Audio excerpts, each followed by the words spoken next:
ஆலங்கட்டி மழை அதி வேகத்துடன் கொட்டும் வீடியோ இணையத்தில் வைரலாகி உள்ளது. கடந்த சனி மற்றும் ஞாயிற்றுக்கிழமைகளில் வட இந்தியாவின் பல இடங்களில் கனமழை பெய்த நிலையில் சத்தீஸ்கர் மாநிலம் பெந்திராவில் ஆலங்கட்டி மழை பெய்ததாக கபிர்தானியை சேர்ந்த IAS அதிகாரி அவனீஸ்வரன் வீடியோ ஒன்றை கிளிக் செய்திருந்தார். அதில் தண்ணீர் நிரம்பிய வயலில் ஆலங்கட்டி மழை பயங்கர சத்தத்துடன் கொட்டியது.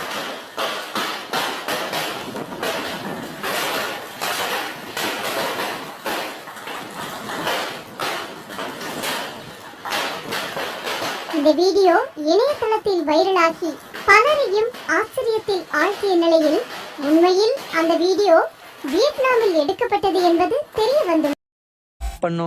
வேணாம் நானே சொல்றேன். இந்த வீடியோ உங்களுக்கு பிடிச்சிருந்தா லைக் பண்ணுங்க, ஷேர் பண்ணுங்க, சப்ஸ்கிரைப் பண்ணுங்க. போதுமா? ஆக மொத்தம் காமெடி பண்ணாம ஆள விடுங்க.